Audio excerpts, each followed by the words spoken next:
So in emergency management, we help protect the community. Hi everyone, I'm Steve Stoller. And I'm Shauna Haley, and this is Inside Plano. Happy September, Steve. Hi Shauna. It is fall, and I have to tell you, I'm here for it. Like, we were chatting before the show started about how we've been enjoying the cooler weather, such as it is. You know, I never thought I'd see a day when 95 felt comfortable. I know. I do think the heat of this summer was record-setting, but it wasn't, top. But we had some days that it was the hottest day in DFW. So in the annuals of time, we'll say, I remember where I was summer 2023. I was sweating in my house. I was on a flight back from Florida to Dallas, and the pilot said, and as we start our descent, it's clear in Dallas, temperature 109 degrees. And he said it so nonchalantly, and all the people on the plane are looking around. It's like, did he say 109?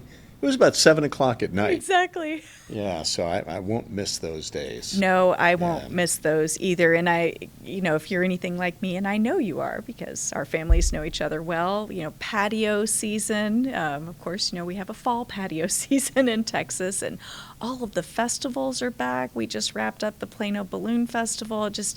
It's fabulous time of year, one of my favorites. And Plano is not slowing down anytime soon because of that. Last month, September, was Emergency Preparedness Month. And we talked about it in our newsletters, we talked about it on social media, but we didn't focus on our podcast. Yeah. And really what the month is about is getting people prepared for emergencies. And one thing that we seem to forget sometimes around here is that severe weather can really happen anytime during the year. Absolutely. I mean, I did a little bit of a look up because I couldn't remember what our severe storm season was. And really, just most common, it's mid-March through mid-June. And we've all seen, the severe thunderstorms, et cetera. But as a runner, I know we can have severe thunderstorms, tornadoes any time of year. And so we're constantly looking for that. And you and I know, and this room that we're filming in, very familiar to us because 3 winters in a row, we've had icy storms that have really disrupted lots of things.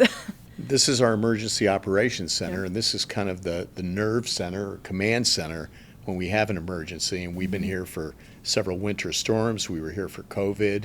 And it really serves a very important function. So with us today is our friend Nick Robison. Nick is the Assistant Emergency Management Coordinator for the city. And we thought, Nick, this would be a perfect time to talk about how Plano learns from experience after an emergency response. So let's start by welcoming you to the show and asking you, we always start off by asking the person we're interviewing to tell us something about themselves that we don't know. So what is it about Nick? Okay, great. First of all, thank you for inviting me here. I'm glad to be here. Something about me, I'm a native Dallasite. I grew up in East Dallas, attended high school there. I moved away for college, came back after undergrad, and what I thought would be a short temporary stay in Dallas has now almost been 20 years here in the DFW region. A little bit about other things that I like about hobbies. So I enjoy playing sports on the weekend. The most recent sport that I took up was actually cornhole. So I know that's debatable if that's even a sport to some people. But I ended up enjoying it, and I've enjoyed it so much that I've now signed up for a second season this fall. I enjoy traveling. As you were talking about the weather, I'm looking to travel somewhere this winter with cooler temperatures than what we've had this summer. There's definitely no beaches on the horizon for me. And I'm an avid, big supporter of the Texas Longhorns. So we're having a good football season so far. Hook 'em horns. Yes. Big win over Alabama. Dallasites are a rare breed. I mean, to find somebody born and raised here. So, wow. So, Nick, during our first season, we interviewed the director of your department, Carrie Little, and we talked a little bit about storm season and the outdoor warning system. Let's go back to the basics. So what does the emergency management team do? Sure. So in emergency management, we help protect the community by coordinating and integrating all activities that are necessary to mitigate against, prepare for, respond to, and recover from hazards. Our primary goal is to protect lives, property, and in the environment. And some of our day-to-day responsibilities include grants management, developing and maintaining emergency plans, conducting trainings and exercises, conducting public outreach, building relationships internally with other city departments and also with our external partners and community members, and also helping maintain the city's comprehensive warning systems. So, Nick, I feel like I'm doing training on the regular. Right now, it's constant. I'm working through kind of some last classes, and those are related to emergencies. So they're either recommended classes or they're mandated, for the role that I have, and most of them are through FEMA. Can you explain a little bit for our listeners about why the structure of emergency response is structured? Why is it so different than just conducting the business of running a city as normal? So emergency response differs from business as usual because it's kind of addresses the immediate and life-threatening situations that require a rapid and coordinated response in order to mitigate the impacts of a disaster or an emergency on households or in the community. And so emergency response is usually in tough and challenging times. And so it's in a fast-paced, high-stress environments, and decisions are being made on the fly. And so it's important that our first responders and those that are working in the Emergency Operations Center and on the scene have proper training and preparation skills, so that way they know how to handle these situations whenever they arise. That makes sense. I mean, I think Steve and I have had probably, 25, 30 classes that we've taken so far just on basic skills for information. And we've both been in the business for several decades, and it's different, right? And you get a FEMA certificate for each one. And my certificates are piling up like that. Yes. Exactly. Well, even when we're in an emergency, we're coordinating significantly with organizations that are outside of our own, from nonprofits to other government entities to businesses. How do we keep that from being just pure chaos? Right. So coordinating and collaborating with our external partners can be challenging at times during an emergency. So it's important and it's critical that we establish clear coordination mechanisms and communication protocols. Examples can be activating the Emergency Operations Center, establishing a clear chain of command, developing a communication plan, and also establishing or designating liaisons to organizations that are helping with us in that coordinated response. So despite best intentions, not everything goes perfectly or as planned when it comes to an emergency. One of the things we wanted to talk about today is the after-action report. And we actually have a small audio clip we want to play. This is from an after-action meeting at the beginning of 2023. It was held right after a brief winter storm. Well, I'll just start off with anybody that's not familiar with the after action. We talk about, internally what went well, what didn't go well, the areas for improvement. And so I'm taking a bunch of notes here. And so I may be a little delayed in trying to start conversations, but we'll try to work together. So We're all going to work together Yeah. on taking notes and making sure we capture all that we need to capture. So Nick V has put together the situation. Basically, right now what we have is a situation report on what happened. So what we're doing now, that's where we're going to after action and talk about what went well, what didn't, and then our areas for improvement. So do you want to kind of set the stage? Yeah, we're looking at the time period from the 22nd to 26th, 08 to 08. Obviously, strong cold front, lots of flurries, dropped down. I think the lows is below freezing for 48 hours. So that's pretty much a big impact on the area, temperature-wise. And then we had a warm up after the 24th on. It's above freezing. Pretty much every county, city in Texas was affected. The nation pretty much was all affected at the same time. Lots of stuff going on T-Dub's part at the same time. And all city departments were affected in some capacity. Nick, what is the goal of after action? The goal of an after action is to evaluate and assess the performance and outcomes of a specific incident, event, or emergency, and also to make recommendations. So, for example, in the 2021 winter storm that impacted us and most of the state, we realized that some of our city facilities were not properly hardened to withstand the effects of loss of power and extreme temperatures. And so out of that year's after action report, out of that event, the city realized, and they've started spending money on purchasing generators and backup generators to harden some of our facilities that the city deems as vital to operations. So, what is the process to build that after action report, and who are the people that are involved in the overall process? There's 3 steps in the after action process. The first step is data collection. And so we collect data and all kinds of information about the incident. The second is stakeholder engagement, and that can be done through a combination of one-on-one meetings, interviews, surveys, feedback forms.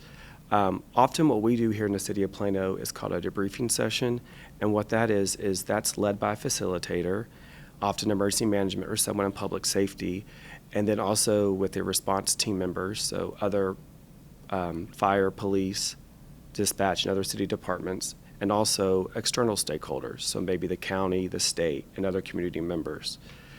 And then the third phase is the AR development, after action review development. And so what we do there is we take all the data that was collected during the first and second phase, and then emergency management assesses that and validates that, and then they start to compose and create and draft an after action report. And then within that after action report is the incident or exercise overview, which is basically the who, what, when, where, why about the event or the incident. And then it also contains information about what went well during that operation, what didn't go well, and then ways that we can hopefully improve that in the future. There's lessons learned from each emergency you have. What do you do after the after action to use those lessons learned to improve future emergencies? Great question. So what we do is after the after action report is completed, we create an improvement plan. And what that improvement plan is it takes the areas of improvement that were agreed upon in the after action, and we assign it a corrective action. And so that corrective action could be something as simple as modifying SOPs, modifying processes, or even as big as maybe purchasing new equipment or bringing in new training for first responders. And so along with those corrective actions it's also assigned to either a department, a division, or person within the city. And then there's an estimated completion date that we ask that they complete that corrective action. So it's important that we take these lessons learned out of the after action report and improvement plan, and we take that because that helps us improve our capabilities, our response, and our recovery for future situations. Are there always after action reports after each incident, or just the really big ones? For the most part, we do an after action after most incidents, emergencies, and exercises. Smaller ones we don't necessarily do it for, but most of the exercises and events we do in the city of Plano, and those are usually conducted within 1 to 2 weeks following the incident, because we found that's the most important time, because that's really when the players still remember what's going on and what's fresh about what happened. And correct me if I'm wrong, you don't necessarily just do them for emergencies. So, for example, things like the Balloon Fest might have an after action because it's such a large-scale event. Correct. We do after actions for events such as the 4th of July and the Balloon Fest, because every year we always realize after we do an after action, there's always ways, especially after Balloon Fest, to tweak traffic flow or ingress and egress, or maybe if the command post was located at the correct position or place during those incidents. Well, we were talking at the beginning of our interview about this room that we're in. So it is the nerve center of an emergency. You call people together. So tell us a little bit about the Emergency Operations Center itself, and why do we even have a facility like this? Sure. We're currently in the William E. Peterson Emergency Operations Center, also known as the EOC. Some facts about the EOC. That's Plano EOC. It was built in 2010. It's about 17,000 square feet, and we have 3 multi-purpose rooms. The planning, logistics, and operations room, which is what we're in now. And then we also have the media room and then various breakout rooms and conference rooms. Also, the City of Plano's Department of Emergency Management is housed in the EOC. The EOC can be activated at the discretion of the Department of Emergency Management's director and also city management. It plays a pivotal role in the resource allocation, information sharing, and all the coordination of the response and recovery activities within the city. So we've talked a lot about what the city does when there's an emergency. It's a perfect opportunity to remind our listeners what they can do to prepare for an emergency and to better respond themselves. Absolutely. So the first thing that's important is to stay calm, be patient. The second thing is to be informed or get informed, to go inside, turn on their most trusted source of communication and see what's going on. We also encourage the public to build a 72-hour preparedness kit and to make a family communication plan. Those instructions can be found on our website at preparedandplano.com on how to make those. We also have a community emergency response team that we train twice yearly on basic personal preparedness information as well as to how to prepare for hazards in our community. And then also we also post all of our information on our social media sites. We have personal preparedness tips, information on impending severe weather, and also on how to be prepared for future disasters. And the best time to be prepared is now, right? Right, absolutely. When you're calm. Well, I think this has been an interesting conversation, and I think the biggest lesson is that we're always learning lessons. And if I had to do some takeaways, first, things never go as planned. We said at the beginning that we've had 3 years of winter storms in a row, and every year it's something slightly different that we're working on. And second, everyone has a role to play in responding to an emergency, from the team that coordinates us really and keeps us on track, emergency management, to each of the members of the city, our nonprofits, our business community, and most importantly, our residents. And third, you only get better if you look at what didn't go well. And I remember Chief Drain told me that after an incident. He said, hey, we're willing to talk about the things that aren't great because that's how we don't let those things happen again. And I thought that was a really good lesson for myself. Yes, and you can find links to more information on many of the items we discussed today in show notes. Yes. Well, thank you, everybody, for another great show. I love doing these more extended conversations. There's just a lot going on in the city. Nick, thanks so much for joining us. Thank you for having me. If you all have questions or ideas for future shows that you want us to go in more depth, you know how to reach us at askplano@plano.gov. But until then, we'll talk to you next month. Bye, Thanks Steve. again, Nick. See you soon, everybody. All right. And that's it for our Inside Plano. We hope you enjoyed it as much as we did doing it. If you have any comments or suggestions, send them to us at askplano@plano.gov. Bye. Talk to you next month. The Inside Plano podcast is brought to you by the City of Plano.